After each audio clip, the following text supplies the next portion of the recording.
So we'd like to open this talk, just kind of get to know you a little bit better, and really like where you were born and what did your parents do. I mean, just kind of tell us a little bit about that. I would like to know that detail. It's good to be here. Thank you for inviting me. I've seen some people in the audience from previous events. I was born in Taiwan. I came to the U.S. when I was 13. Did my undergrad at Stanford, and I was in the U.S. for about 12 years, including going to New York for investment banking after Stanford. After that 12-year period, I was thinking, well, it seems like Asia was growing, Japan was doing well. When I was at Stanford, Japan was the hottest country in the world, fastest growing economy, and I was curious how the rest of Asia will eventually follow suit. So I spent my third year in investment banking in Hong Kong and see China. So when I first went to China in 1995, Shenzhen was a total wasteland, total dump. I went to Shanghai, there were no high-rises. And looking at both Shanghai and Shenzhen, I thought to myself, it would take China a long time before it modernizes. The next thing I know, I was back in China in 2005 with a US VC here, Investment Venture Partners. And in 2005, there were high-rises everywhere.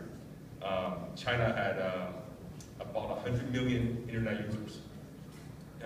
There were a few IPOs from China in the US. I remember C-Trip was a $400, $500 million market cap company as the largest travel site in China, like the Expedia of China. I remember Tencent was listed on Hong Kong for about $3 billion market cap. I remember Baidu went public, the stock price quadrupled in one day, and it was about $5 billion. Everyone was shocked how expensive and how big the company is on paper. And now in 2014, C-Trip is a $7 billion company, from $5 billion to $7 billion in a span of 8 years. Tencent went from $3 billion market cap to $180 billion market cap. And Alibaba from a GGV investment in 2003 to now potentially worth $250 billion US. It has more GMV than Amazon and eBay combined, and mostly only in China today. So the last 10 years, I saw a lot of stuff happening in China in a way that I didn't think was possible before. And it's good to be here to have a chance to share some of that journey with people. I left my previous firm where I was named on the Midas list 2 years in a row because my Series A investment in Xiaomi Mobile. And came back to the US and joined GGV in October last year. Primarily because I think over the next 10 years, I think globalization is going to be a huge strength that companies from China and the US and to some extent Israel and maybe India can really build global business in a way that people didn't think was possible before. So the market cap of 200 billion seems big today. I think over the next 10 years, we'll see even bigger numbers. That's great. But what did your parents do? Were they in tech, or how does it lead to you this journey? I have two very different parents. My father's from Zhejiang. For people who know China, Zhejiang is a place where you find a lot of merchants. So he's extremely good at math, extremely good at figuring out trades. My mother is from Shandong. For people who know China, Shandong is where you have big, tall folks who are good soldiers and good workers on the factory line. So I think it's very obvious where I got my genes from. And then when I went to China in 2005, it was very interesting. People always associate me with someone from the north. They tend to be more direct, tend to be more forthcoming, try to help, but not a lot of BS. So in China, I was known as one of the most entrepreneur-friendly VC. Good to know that. So when you were a kid, like, I mean, you already think that you were going to be a VC when you grew up. Was that it? Yeah, most people don't know what VC is. Okay. As you know, I was a step for 4 years, and I had no idea what VC was. It was only after I did my two startups during the first internet bubble, and I met VCs from on board, and I was like, well, that job is much easier than mine. I have to work, and I have to stay up till 3 o'clock in the morning every day. I'm worried about the 50, 60 people I have to manage, and VCs come into a remote meeting and just tell me what to do. That seems a much better job. And they have no focus, they jump around from company to company, and they think they rule the world. That job is much easier than what I'm doing. Yeah, I think so too. So, along this series, I mean, have you thought about being entrepreneurs yourself, like after meeting so many startups, so many entrepreneurs? I was an entrepreneur for 4 years. I think that's to be honest, I think that's the hardest 4 years of my life. I think it's extremely difficult to be a good entrepreneur. It's partially luck, partially smarts, and a lot of hard work.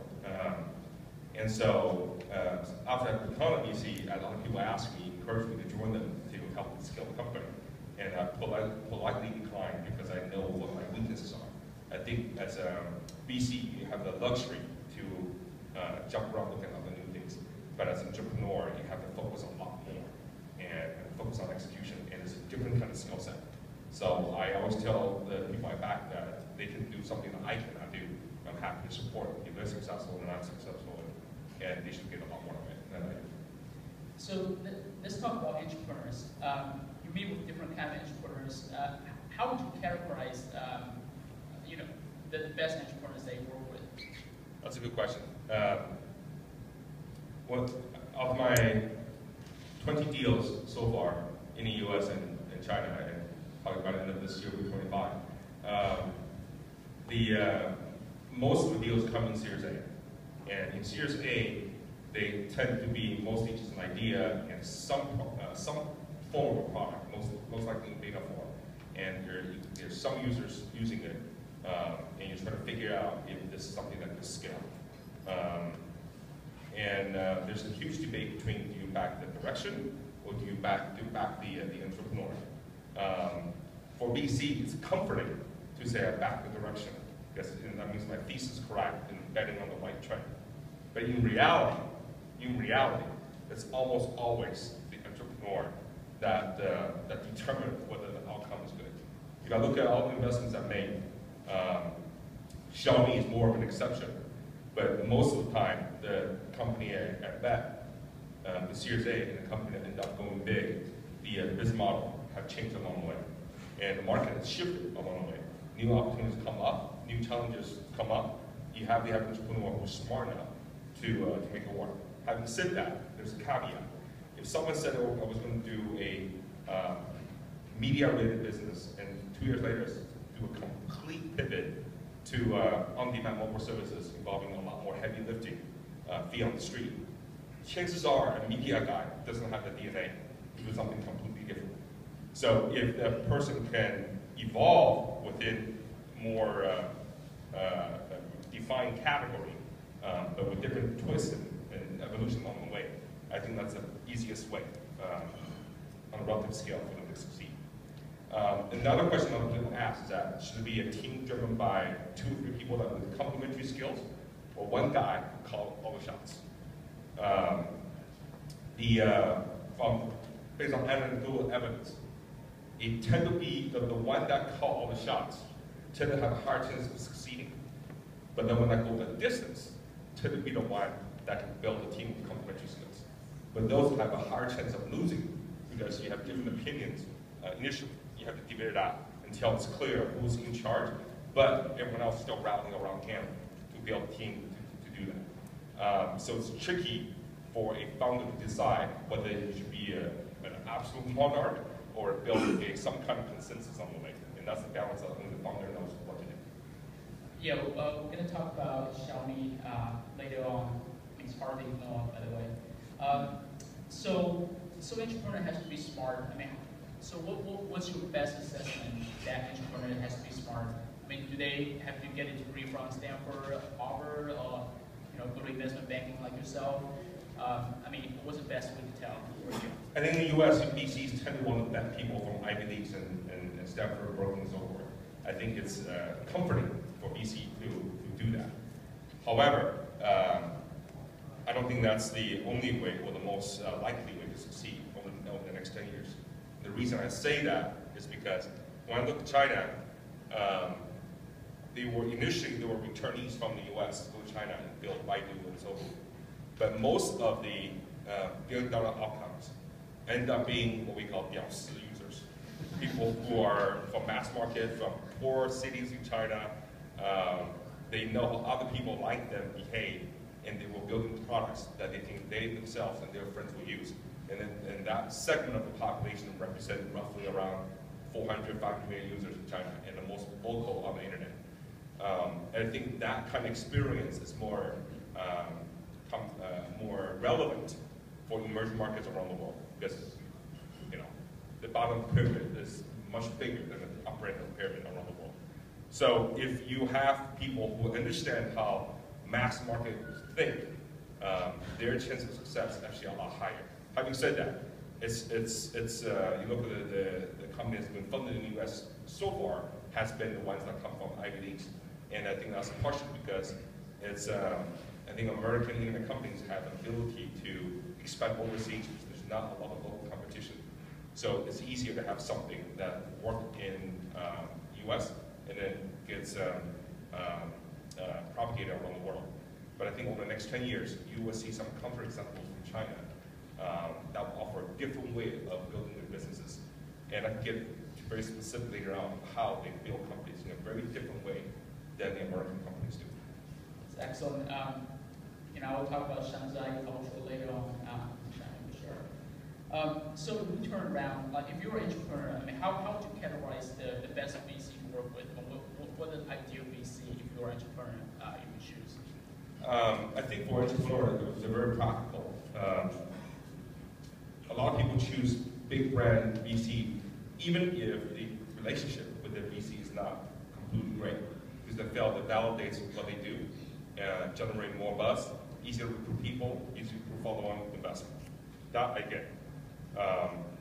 But in my personal experience, having gone to China in 2005 and quite a bit of competition and having not worked in China before, and was even born and in China, was that if you are genuinely interested to help the entrepreneur, you understand their business, understand the sector dynamics, and can relate to what they're doing, entrepreneurs, a lot of them will still pick you just because they want, because the journey of doing your own startup is very lonely. I remember when I was doing my own startups, and even 2 o'clock, 4 o'clock in the morning, you're worried about, sweating about all this responsibility, not sure about what the future ought to be.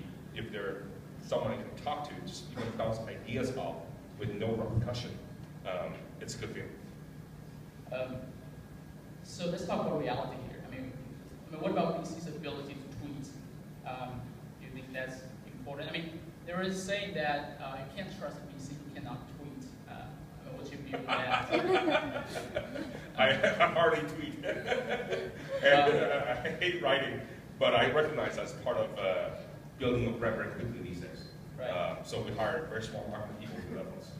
By the way, everybody should follow Hans Tung at Hans Tung. He has 6 tweets so far. I read single one of them when I was doing research on him, so it's great. So talk about if you're an entrepreneur and you're looking for VC to work with. I mean, there was this whole talk about VC being value adding. I heard there's 2 schools of thoughts. One school is that entrepreneurs, you're the captain. You know how to allocate capital, find the best PR firm, find the best recruiting firm, and there is other type of VC firms that do the full service, help recruit, help with marketing. I mean, do you have a certain opinion of that? I think both can work, to be honest. And there are entrepreneurs who want the full service, and there are also people who say, "Don't leave me alone. I know what I'm doing, and if I come get you, just respond quickly." So you can work with everybody. I think realistically, in order to have full service, you must have a lot of AUM under management. So you don't have $2, $3, $4, $5 billion in management. It's very difficult to provide core service. So that changes this model a little bit. If you look at how most funds operate, there are two main types of funds, and there are also outliers, but there are two main types. If you take a $300 million fund as example, if you can generate 3x for your LPs, the LPs will like you quite a bit. Obviously, higher the better, but there are a lot of them out there who want consistency. So they want high DPI, meaning that you have a lot of cash back, cash return frequently, 3x steadily, no need to go higher, lower risk profile. So if you have $300 million, to make the math simple, you have returned to your LPs $1 billion. And for every company that you invest in, assuming you have a 10% stake, that means you have returned $10 billion. Well, have $10 billion worth of market cap generated. And assuming that on average, each company is worth $1 billion, you need to have 10 $1 billion hits. With $300 million, you can roughly invest about 20 to 30 companies. Let's make it now simple. 30 companies, you gotta have 10 $1 billion hits. That's 1/3 hit rate of $1 billion outcome. You go in the valuation, average valuation of roughly around $300 million. That's the average valuation for a Series B to C these days. So you got a model, you have to consistently figure out a 1/3 hit rate. And even then, these all have to be $1 billion outcomes. And be very disciplined getting in at Series B, maybe C, but mostly B to average price down. It is not easy. So there's another school of thought is that to have very steady return, low risk, consistently generate 3x is actually very difficult because the hit rate has to be quite high. So let's go out and get an outline. If I have a Xiaomi, which went from a $30 million Series A valuation to arguably in the market now, somewhere between 30 to 50 billion, it doesn't really matter what it did with the other 29 investments, because one did. That's easier said than done, which means that there's no one, even for us, back this year, saying, I had no idea Xiaomi's going to be serious, Xiaomi is today. So how do you consistently not miss the black swans? So we took a lot of shots on goal, and most of them will fail, because all the crazy ideas are the most likely to be disruptive. And even if you're not disruptive, you cannot generate a lot of new market cap. But if it's disruptive, and you have a firm that's built by consensus, it's very difficult for everybody to agree that this is the right risk to take. So what's ended up happening is that a fund dominated by a few powerful VCs are more likely to not miss on the black swans. Because you have 10 people all have what they want to bet on, what you end up with a portfolio is a lot of average hits. That's why in the VC business, you will see a lot of firms that have 2x, maybe 3x return by different people all the time, and more kind of just hanging there. But some of the high profile VC you see tend to dominate by 2 or 3 star VCs, and they tend not to miss from the black swans. So it's very interesting to see what kind of portfolio or VC they are. And a lot of these talk about pace, talk about time diversification, talk about being disciplined. If you ask me, I don't think that makes a lot of sense. That's guaranteed to have a more 2x, 3x kind of return, but it's very difficult to hit the black swans. That's great. So, talk to us about the process. How do you identify Xiaomi, and was it difficult to fight with the firm partnership to get that deal done? I would like to find Xiaomi. Everybody want to find a Xiaomi someday. So talk to us about that process. Right. In China, because back in from 2005 to 2010, during that period, there were not as many angel investors. But they were, knowing what has happened in the US, we know, at least I knew, that there would be angel investors who were former COOs, presidents that took companies public. But because after companies become public, the CEO usually end up having more of an emperor mentality. So number 2, number 3 guy tend not to stay in those firms very long. They go out, and if they want to build another startup, it's too risky. So a lot of them end up being angel investors. So a lot of angel investors that you see in China, or even here today in the US, a lot of them were former executives. But for one reason or the other, decide not to start their own startup. And they tend to be very good at picking out the next crop of product managers who they know from their work experience before that has a chance to build interesting companies. And China was at a stage where if you know how to build a good product company, there were enough channel out there for distribution that you don't have to worry about building your own distribution. So there was a certain type of CEOs looking for, who are PMs by training, that can build interesting and user-friendly products. So I looked through the top angels in China that I thought had the right operating background to portfolio companies. And out of their portfolio, I actively look at companies that are in the transatlantic. And that's how I got to know another company that's a portfolio called YY. And YY CEO introduced me to Beijing, and Beijing was actively invested in startups, so we work with him very, very closely. He worked with about 20 VCs in China on his 20 plus portfolio companies. When the time came for him to do his own startup, he called 2 people. I was the second person he called. So both of us got into Series A. For Series B and C, the valuation went up dramatically, from 30 to 150, 1 billion, 4 billion in a span of literally 2 years.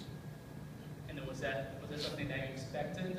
No, but a lot of VC knew about the deal. Each round, the heartache increases. And when it was at 1 billion, Series C, product had not, the phone had not even been launched yet. Just a prototype you see from the factory. And the spec looked good. The pricing seemed to make sense, but you had no idea whether the market would embrace it. So I give this other VC, Richard Liu, and myself part of the credit for having the guts to bet, because it was not obvious there. And internally within my previous firm, there were huge debates about it.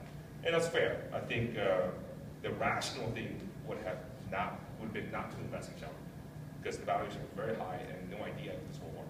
So let's go back to my first principle. You can argue about the model all you want. You can argue about the trends all you want. There was a famous saying that for Xiaomi to work, Motorola, Nokia, Microsoft all had to fail for that to happen. And they did. And so it's a very low probability likelihood. But if you believe that it's possible, and if anybody could do it in China, and China should have its own HTC, Samsung, Apple, then this is probably the team that can be one. And it had a reason why. But even saying that, there was no guarantee, far from guarantee, that would have been possible. And I guess when you make the investment that you really believe in the founder and CEO of Beijing, I mean, did you see him as the next Steve Jobs when you see him? No, I didn't. I think people who, he himself viewed himself that way, I didn't. The reason why I bet on him is beyond having belief in him, there were 3 things I liked. Is that he was the only CEO in China in the internet space who had done software, gaming, and e-commerce. Now, why is that important? Because for his vision, MIUI had to be a wraparound around the Android kernel. He had to have guys who know how to build software. And he had an experience from Kingsoft and team members from Microsoft and Google. So the software box was a check. The second thing that I thought was important was e-commerce, because you had to sell offline. The working capital would be too big. You have to pay, the payment terms would not be as good for you, because the product had to pay would not be able to get money back from the retailers, physical offline retailers. So you have to be able to sell online. And there were not many internet CEOs in China who had an e-commerce experience. Google failed at selling its phone online. So I thought that was an important scale, and they just was a previous startup to Amazon China. The third skill set that was important was gaming. Why is that important? Because the original model was to have hardware be almost free. Almost not making any money, and make money from software. And the easy way to make money from apps is through gaming. So you have to have a CEO who knows how to do gaming. So in my mind, if anybody has these 3 characteristics, they're most likely, by no means a sure thing, to do it. And most people who didn't bet on him, in my mind, even though know him very well, was because probably not believing that these are the 3 of the most important ingredients. Having said that, though, I think another thing is that I think he was extremely good at recruiting. So he had no hardware experience, never built a cell phone in his life, but he was able to recruit a strong team from Motorola to do that with him. And if he didn't have that team, it would be a very different thing. Right, that makes sense. We know you actually you invest both in China and U.S. Actually, you might not know Hans actually just returned from China to attend this talk, and instead of spending time with his family, he decides to spend time with us. So let's give him a big round of applause.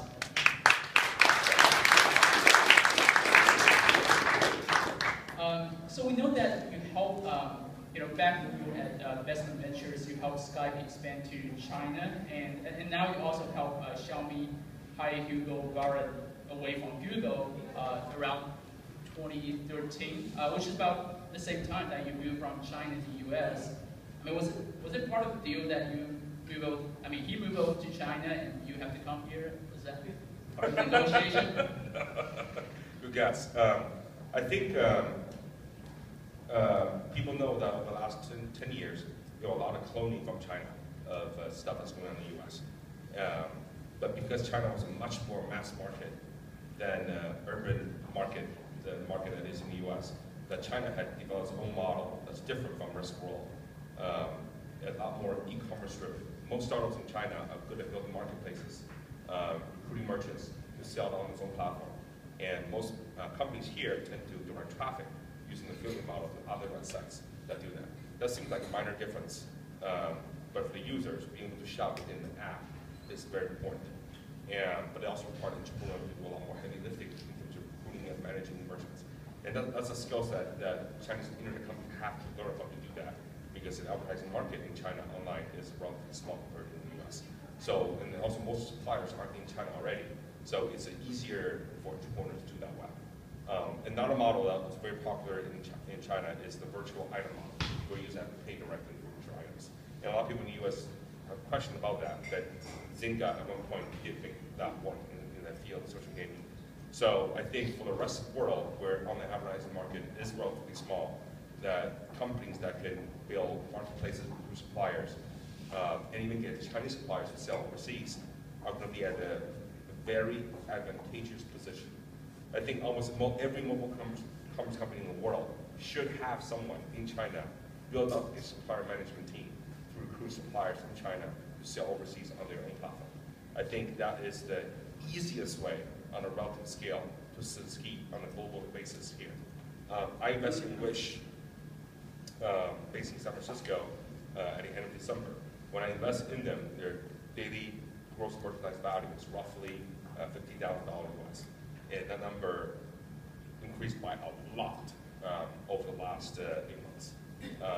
I was shocked by how fast they grow, but at the same time, I recognize that because they had a China team, which we helped to build and improve, they were able to source from a lot of Chinese suppliers who were ready to sell overseas, which wasn't the case 5 years ago. There are 8 million sellers on Taobao. Most of them do not sell overseas today, but even the top 10%, the top 800,000 suppliers, their quality of goods every bit as good as what you can buy in Walmart. And Walmart has an average store has about 180,000 SKUs. From 800,000 suppliers on Taobao, you can find a lot more SKUs. So for mass market users worldwide who don't have as many offline retailer shops to go to in their own city, shopping on something like Wish or another mobile app, it makes a lot of sense for a lot of users. There are challenges how to manage merchants, make sure they play by the rules, and that requires a local Chinese expertise, which we're happy to have. Let's talk about this topic a little bit. So for a person who has never been to China and read some news about China and how the economy is growing over there. To you, based on experience, what's the most surprising facts that people don't know about China or they should pay attention to? Right. I think most people do not know that Alibaba or Taobao has generated more gross merchandise value than eBay and Amazon combined, and it's primarily just a China-only company today. And over the next 10 years, I can easily go from 250 billion to $1 trillion worldwide, and there will be a lot of companies who can benefit from that growth. It's not just Alibaba. I think companies that are here that are willing to take on a Chinese co-founder or a Chinese VP, someone to join the core team to actively figure out how to do that, can win huge. And it'll happen in many verticals. which started with apparel and accessories, expanded into baby and moms and furnishing. But there are other more niche communities or different segment of the merchandising that can really benefit from sourcing from China. Well, talk about Xiaomi. Was it a difficult process to hire a Google executive to join a Chinese company? I think for Hugo, he sees the numbers, what's happening in Android space. There's no secret that Samsung has the lion's share of the market. But if someone in China or India has the size of the best market to compete and is growing fast, it will be very interesting to see if they can replicate the trajectory of a Samsung. At least there's room for imagination. So I think Hugo's very strategic at thinking about that. There were also people inside Xiaomi who came from Google, like they beat the president, so they know each other from before. I think our mutual friend Robbie Chan played a huge role to get Hugo to be interested, and all of us lobbied him to think about that, and I think he made the right choice. How many founders or startups here are thinking about cross-border opportunities, either to China or from China? Just raise your hand. That's awesome. Quite a few. That's good. Another question I want to ask you is, so talk to us about, what kind of challenges and opportunities? You touched a little bit about, U.S. If they source to China, there is some advantage. Do you see more opportunities coming to the U.S. From China, or do you see the other way around, that startups can go to China and really grow from there? I think China and the U.S. are the two biggest internet markets in the world. But what most people do not realize is that the rest of the world is also quite big, especially with the proliferation of smartphones. I think before it was